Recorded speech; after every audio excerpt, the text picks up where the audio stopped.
안녕하세요. 농디쌤입니다. 오늘은 모든 지형지세를 보는 데 있어서 가장 기초 단계인 네이버 지도를 통해서 산맥을 읽고 앞뒤 좌우산 수구를 읽는 방법에 대해서 알려드리도록 하겠습니다. 원래는 풍수지리나 이런 기초이론들을 알려드려야 하는데 내일 진주시 승산리 마을 마스터 플랜 교육 및 컨설팅 의뢰가 있어서 그것을 준비하는 김에 그 내용부터 먼저 다루도록 하겠습니다. 자, 요즘은 네이버 지도가 새롭게 업그레이드 돼서요. 거기가 진주시 지수면 승산리입니다. 지금 네이버 지도나 다음 지도는 법정리만 서비스를 합니다. 그래서 행정리 서비스를 안 쳐. 법정리하고 행정리의 차이 아시는가요? 법정리는 일제시대 때 2번에 걸쳐서 지적조사를 하게 돼요. 그때 법정리가 생기고 1리, 2리, 3리, 4리 이런 것들 보셨죠? 회관이 하나가 있고 그리고 이장님이 한 분이 있는 그게 행정리예요. 자, 우리가 이런 것들을 읽을 때 먼저 산맥을 읽습니다. 자, 산맥을 읽어볼게요. 우리나라는 모든 산의 산맥이 백두산에서부터 출발을 합니다. 그래서 백두산에서 이 지리산까지 백두대간 척추를 이루고 주요한 강 아래 위로 정맥이 13개가 있고요. 그리고 장백정간이 이쪽으로 이렇게 하나가 있습니다. 그런데 우리가 찾고자 하는 이 승산리는 낙동강의 남쪽에 있는 낙남정맥을 배산으로 하는 그 지맥이라고 보시면 되겠습니다. 근데 이 낙동강 이 수계는 물이 나가는 수구가 이 분산 이쪽이잖아. 다대포 이쪽이에요. 부산 쪽. 그래서 너무나 물난리가 많이 나고 그러니까 낙남정맥 이쪽을 잘라서 인공수로를 놔서 물을 이쪽으로 뺀 거죠. 산맥을 읽을 때는 이 백두대간에서부터 정맥 그리고 지맥, 기맥으로 읽으면 됩니다. 다음입니다. 지리산역이죠. 지리산에서 과연 이쪽으로 어떻게 해서 산맥이 끊어지지 않고 제가 네이버 지도죠. 여기에 위성을 보기 전에 일반 지도의 지용도를 이렇게 얹혀서 한번 봐보겠습니다. 저 같은 경우는 이 거리 측정 이걸 가지고 많이 씁니다. 이게 지리산 천왕봉입니다. 천왕봉에서 이게 지금 백두대간이겠죠. 백두대간을 따라서 한번 그려볼게요. 자, 거리 측정을 해서 이게 물을 건너지 않고 이게 이제 백두대간에서 남정맥입니다. 낙동강의 남쪽으로 물을 건너지 않고 산맥이 이렇게 내려오는 거죠. 자, 이렇게.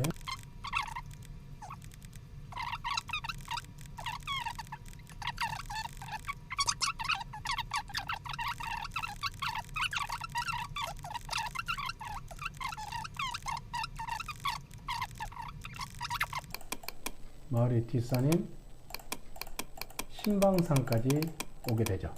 자, 다시 한번 봐볼게요. 크게 보면 우리 마을은 지리산에서 이 백두대간에서 분지한 남정맥이 물을 건너지 않고 산맥을 따라오다 우리 마을의 뒷산인 신방산에 이르는 한 174km 정도의 능선 거리라고 보시면 되겠습니다. 자, 여기까지 이해가시죠? 지우고요. 이 마을로 다시 돌아왔습니다. 자, 마을은 이 지역에서 어떤 위치에 있느냐 이것을 따져보는 거죠. 그래서 이 승산리는 오른쪽 날개 그리고 왼쪽 날개 여기에 수구가 이곳인 그 하류 쪽에 있는 마을이에요. 한번 분석해 볼까요? 이것도 마찬가지로 거리 측정 이걸 가지고 저는 대부분 좀 어려운 부분만 이렇게 표시를 한번 해보고 이제 확인이 되면 제가 직접 읽어냅니다. 자, 이렇게 해서 이쪽으로 이렇게 해서 이쪽으로 이렇게 오는 거죠. 이렇게 이쪽 빼고는 다른 부분은 산맥들이 커서 쉽게 읽을 수가 있어요. 자, 이것을 제가 한번 이제 따오 볼게요. 이것을 크게 프린트 스크린을 해요. 프린트 스크린을 해서 가지고 옵니다. 나중에 다시 더 이 인공위성 사진에다가 직접 분석하기 위해서 이 두 가지를 같이 이렇게 데리고 왔습니다. 그래서 뒤로 보내고 여기에 한번 산맥을 앞뒤 좌우산을 한번 표시를 해 볼게요. 지금 이곳이 이 지역에 있어서 오른쪽 날개에 속합니다. 능선을 따라서 쭉 이렇게 오게겠죠. 능선부를 따라서 분수령이죠. 여기가 가장 높은 곳. 물이 이곳에서 나눠지죠. 괴방산으로 와서 그리고 이렇게 오죠. 자, 이렇게 쭉 오다가 이곳으로 와서 마을의 경계와 지적도상의 마을의 경계라고 하는 것은 직선인 거죠. 그거는 대부분 마을의 산 꼭대기 분수령과 일치를 해요. 자, 여기까지 왔죠. 그리고 좀 더 어디까지 해볼까요? 이것은 이 바깥도 사실 하는데 저 같은 경우는 안쪽에서 이렇게 많이 끝을 맺습니다. 자, 이 큰 수계에 있어서는 이 괴방산이 현무에 속하고 그리고 우백호 그리고 자총룡 신방산이 그러니까 자총룡에 속하고 지수면 건너편 이게 주작에 속하죠. 자, 왜 앞뒤 좌우 산을 보냐면요. 우리가 천지인 삼지라고 그러죠. 하늘에는 기후기상이 있고 땅에는 지형지세가 있고 사람은 인기가 있는 거죠. 그 천지인이 조화를 이룬 상태가 생기가 있다라고 그러고 생기를 흐트러뜨리는 게 바람이고 그리고 모으는 게 물이에요. 뭐 심각한 골바람 같은 경우를 빼고는 거의 대부분은 바람은 겨울의 북서풍과 여름의 남동풍을 앞뒤 좌우산이 어떻게 막고 있는가를 주로 봐요. 그러면 겨울에는 북서풍이 이렇게 불어오죠.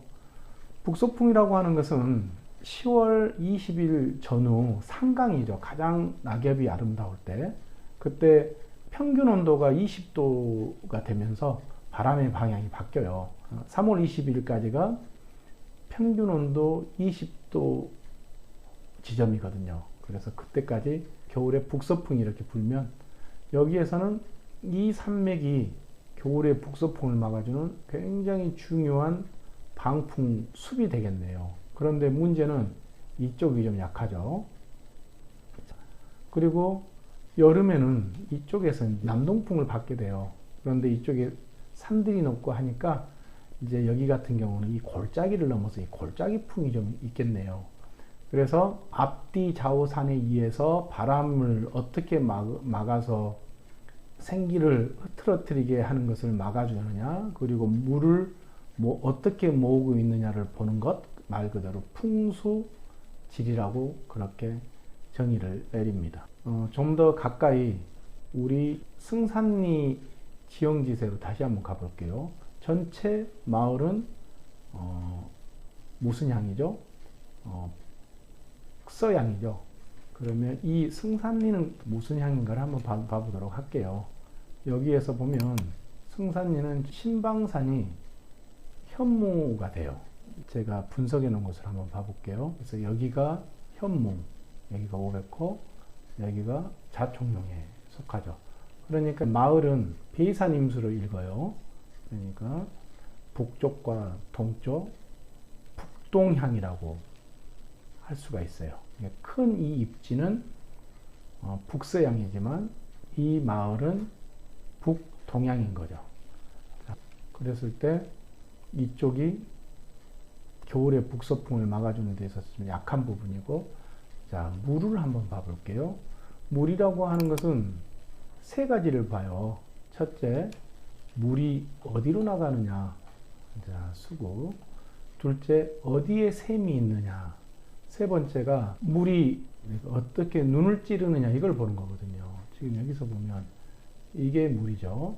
물이 지금 보니까 이 동네를 이렇게 치고 있죠. 그래서 이제 수살이라고 그래요. 바람의 살은 풍살이라고 그러고, 물이 이렇게 치는 것, 물을 따라서 도로가 치는 것들은 수살이라고 그러는데, 이 동네는 지금 약간 이 부분 있죠.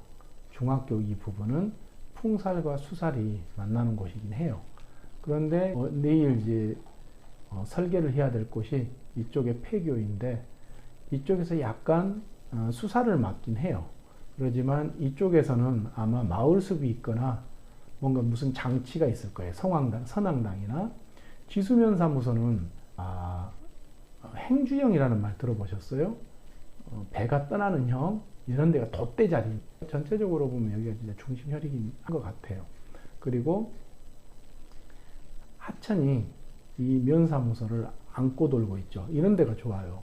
지금 물이 이렇게 치고 안고 돌고 한 이거보다는 안고 도는 이쪽이 더 땅도 비싸고 더 만족도도 높고 그러겠죠.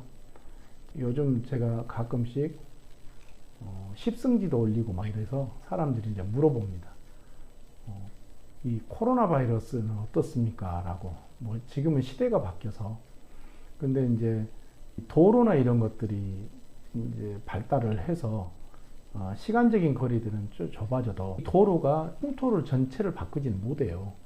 도로는 생태학에서 어떤 역할을 하냐면 에너지의 통로이고 정보의 통로이고 그다음에 결합물질의 통로라고 그래요.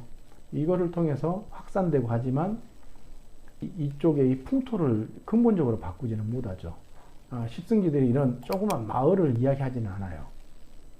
십승지들은 일반적으로 큰 터가 있고요.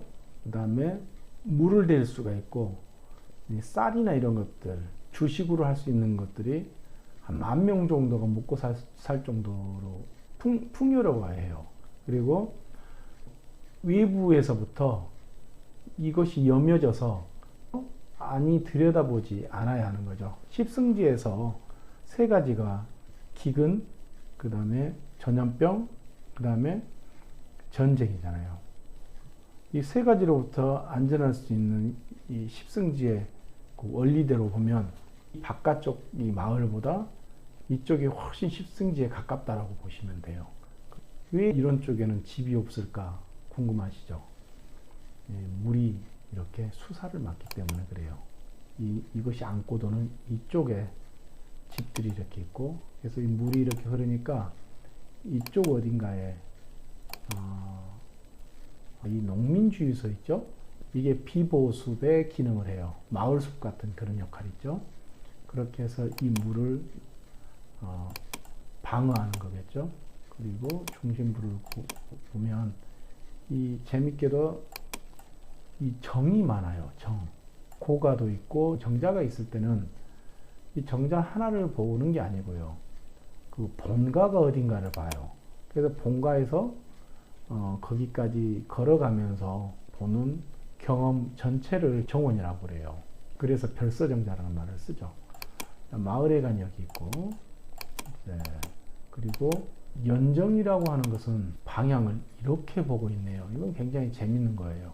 한번 분석이 필요한 부분입니다.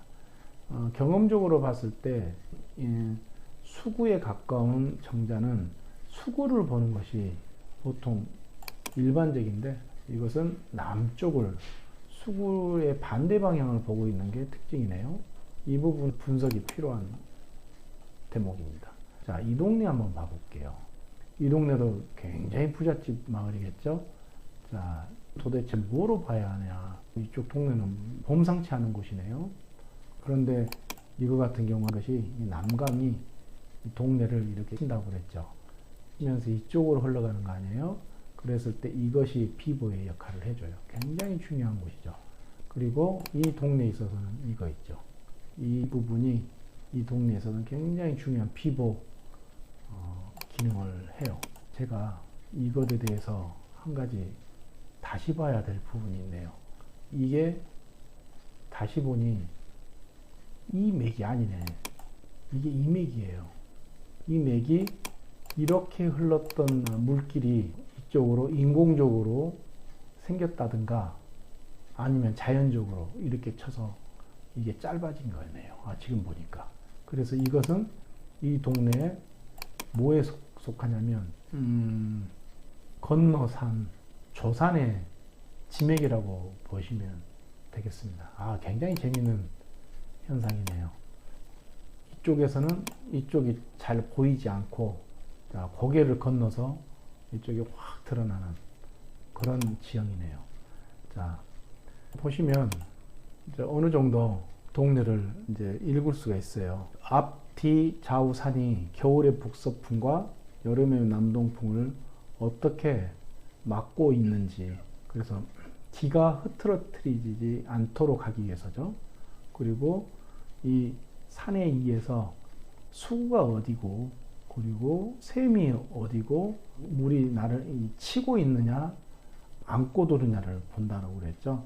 그렇게 해서 물과 바람을 지형을 통해서 보는 것, 그래서 풍수지리를 한다, 그렇게 정의를 내리는데, 전체 서남북의 자락이 정해진 게 아니고 항상 다양하게 어느 쪽에서든지 현무가 있을 수 있고 하는 거죠.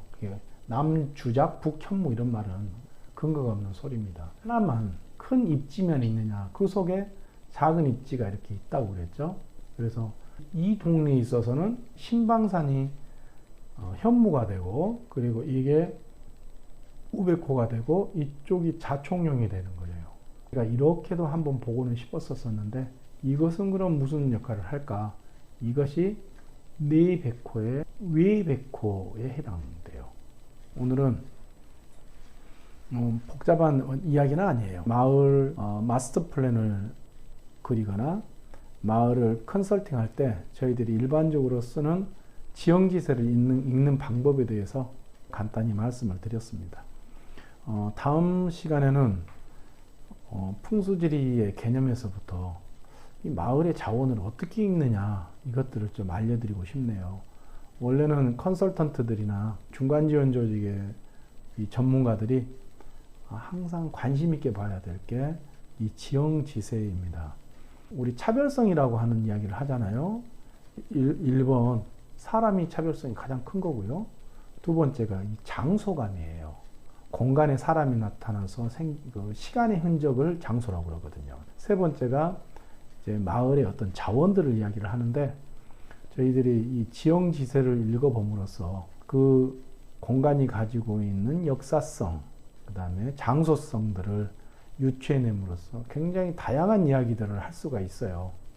그리고 동네에 가면 다 연세들이 많아서 젊은 사람들이 이야기하면 잘 먹히지가 않죠. 그때 가장 좋은 소통의 도구로 생각하는 게 이 풍수지리예요. 제가 풍수지리를 공부하기 시작한 것도 동네 어르신들과 소통하기 위해서였거든요. 마음의 벽도 허물고, 그리고 새로운 자원들을 발굴하게 되죠.